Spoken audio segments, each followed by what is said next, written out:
Nombre, chapitre 4. L'Éternel dit à Moïse et à Aaron, parmi les Lévites, compte les descendants de Kehath en fonction de leur clan, de leur famille.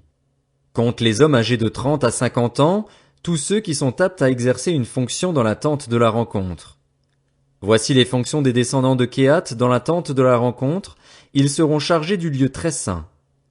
Au moment du départ du camp, Aaron et ses fils viendront démonter le voile et en couvriront l'arche du témoignage. Ils mettront dessus une couverture de peau de dauphin et ils étendront par-dessus un drap entièrement fait d'étoffe bleue, puis ils placeront les barres du coffre. Ils étendront un drap bleu sur la table des pains consacrés et ils mettront dessus les plats, les coupes, les tasses et les gobelets pour les offrandes de produits liquides. Quant au pain, il restera sur la table. Ils étendront sur ces éléments un drap cramoisi, qu'ils envelopperont dans une couverture de peau de dauphin, puis ils placeront les barres de la table. Ils prendront un drap bleu et couvriront le chandelier, ses lampes, ses mouchettes, ses vases à cendre et tous les vases à huile destinés à son service. Ils le mettront avec tous ses ustensiles dans une couverture de peau de dauphin, puis ils le placeront sur le brancard. Ils étendront un drap bleu sur l'autel d'or et l'envelopperont dans une couverture de peau de dauphin, puis ils placeront des barres sur l'autel. Puis ils placeront les barres de l'autel. Ils prendront tous les ustensiles employés pour le service dans le sanctuaire, les mettront dans un drap bleu et les envelopperont dans une couverture de peau de dauphin, puis ils les placeront sur le brancard. Ils retireront les cendres de l'autel et ils étendront sur l'autel un drap pourpre. Ils mettront dessus tous les ustensiles destinés à son service, les brûle-parfums, les fourchettes, les pelles, les bassins, tous les ustensiles de l'autel, et ils étendront par-dessus une couverture de peau de dauphin, puis ils placeront les barres de l'autel. Une fois qu'Aaron et ses fils auront fini de recouvrir le sanctuaire et tous ses ustensiles, les descendants de Kehath viendront pour les porter au moment du départ du camp.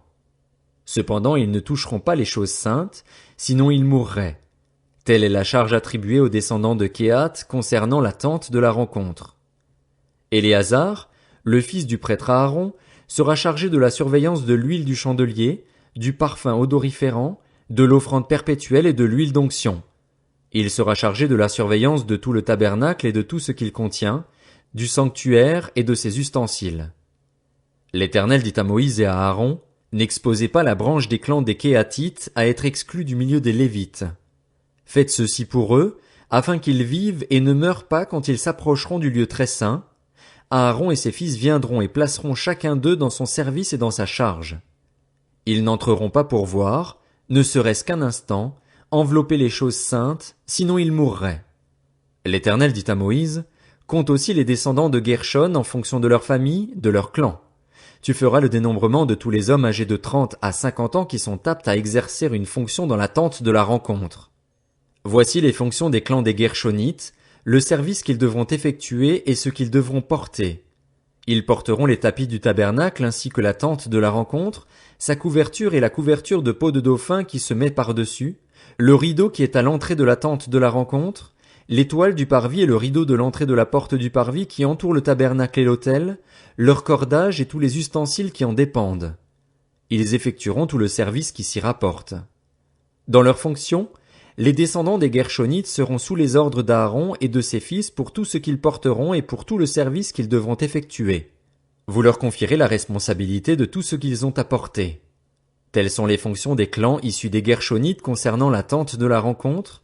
Ils exerceront leurs responsabilités sous la direction d'Ithamar, le fils du prêtre Aaron. Tu feras le dénombrement des descendants de Merari en fonction de leur clan, de leur famille. Tu feras le dénombrement de tous les hommes âgés de 30 à 50 ans qui sont aptes à exercer une fonction dans la tente de la rencontre. Voici ce qu'ils ont la responsabilité de porter, suivant toutes leurs fonctions dans la tente de la rencontre, les planches du tabernacle, ses barres, ses colonnes, ses bases, les colonnes du parvis qui forment l'enceinte, leurs bases, leurs pieux, leurs cordages, tous les ustensiles qui en dépendent et tout ce qui est destiné à leur service. Vous désignerez par leur nom les objets qu'ils ont la responsabilité de porter. Telles sont les fonctions des clans issus de Merari, toutes leurs fonctions concernant la tente de la rencontre, ils les exerceront sous la direction d'Ithamar, le fils du prêtre Aaron. Moïse, Aaron et les princes de l'assemblée firent le dénombrement des Kehathites en fonction de leur clan, de leur famille. Ils dénombrèrent tous les hommes âgés de 30 à 50 ans qui étaient aptes à exercer une fonction dans la tente de la rencontre. On dénombra ainsi, en fonction de leur clan, 2750 hommes. Voilà l'effectif des clans des Kéatites, tous ceux qui exerçaient des fonctions dans la tente de la rencontre. Moïse et Aaron firent leur dénombrement conformément à l'ordre que l'Éternel avait donné par l'intermédiaire de Moïse. On dénombra les descendants de Guershon en fonction de leur clan, de leur famille, les hommes âgés de 30 à 50 ans, tous ceux qui étaient aptes à exercer une fonction dans la tente de la rencontre. On dénombra ainsi en fonction de leur clan, de leur famille, 2630 hommes. Voilà l'effectif des clans issus de Guershon, tous ceux qui exerçaient des fonctions dans la tente de la rencontre. Moïse et Aaron firent leur dénombrement conformément à l'ordre de l'Éternel. On dénombra les descendants de Merari en fonction de leur clan, de leur famille, les hommes âgés de 30 à 50 ans, tous ceux qui étaient aptes à exercer une fonction dans la tente de la rencontre. On dénombra ainsi en fonction de leur clan 3200 hommes. Voilà l'effectif des clans issus de Merari. Moïse et Aaron firent leur dénombrement conformément à l'ordre que l'Éternel avait donné par l'intermédiaire de Moïse. Moïse, Aaron et les princes d'Israël dénombrèrent les Lévites en fonction de leur clan, de leur famille, tous les hommes âgés de 30 à 50 ans qui étaient aptes à exercer une fonction et à servir de porteurs dans la tente de la rencontre. On dénombra au total 8580 hommes. On fit leur dénombrement conformément à l'ordre que l'Éternel avait donné par l'intermédiaire de Moïse, en indiquant à chacun le service qu'il devait effectuer et ce qu'il devait porter. On fit leur dénombrement conformément à l'ordre que l'Éternel avait donné à Moïse. Nombre, chapitre 5. L'Éternel dit à Moïse, ordonne aux Israélites de renvoyer du camp tout lépreux et toute personne qui a un écoulement ou est souillée par un mort. Hommes ou femmes, vous les renverrez à l'extérieur du camp, vous les renverrez afin qu'ils ne souillent pas le camp au milieu duquel je demeure. C'est ce que firent les Israélites, ils renvoyèrent ces personnes à l'extérieur du camp, les Israélites agirent comme l'Éternel l'avait ordonné à Moïse. L'Éternel dit à Moïse, transmets ces instructions aux Israélites, lorsqu'un homme ou une femme péchera contre son prochain en commettant une infidélité envers l'Éternel et qu'il se rendra ainsi coupable, il confessera son péché et il restituera l'objet mal acquis dans son intégralité en y ajoutant 1/5. Il le remettra à celui envers qui il s'est rendu coupable. S'il n'y a personne qui ait droit à la restitution de l'objet mal acquis, cet objet revient à l'Éternel, au prêtre, en plus du bélier expiatoire avec lequel on fera l'expiation pour le coupable. Toute part prélevée sur les offrandes consacrées par les Israélites appartiendra aux prêtres à qui elles seront présentées. Ce qu'on aura consacré lui appartiendra, ce qu'on lui aura remis lui appartiendra. L'Éternel dit à Moïse, transmets ces instructions aux Israélites. Supposons qu'une femme se détourne de son mari et lui devienne infidèle, qu'un autre couche avec elle à l'insu de son mari et qu'elle se rende impure en secret, sans qu'il y ait de témoins contre elle et sans qu'elle soit prise sur le fait. Supposons que le mari soit saisi d'un esprit de jalousie et soupçonne sa femme, qu'elle se soit effectivement rendue impure ou non. Le mari amènera sa femme au prêtre et apportera en offrande pour elle 2 litres de farine d'orge. Il n'y versera pas d'huile et n'y mettra pas d'encens, car c'est une offrande de jalousie, une offrande de souvenir qui rappelle une faute. Le prêtre fera approcher la femme et la fera se tenir debout devant l'Éternel. Il prendra de l'eau consacrée dans un récipient en terre, il prendra aussi de la poussière sur le sol du tabernacle et la mettra dans l'eau. Le prêtre fera tenir la femme debout devant l'Éternel.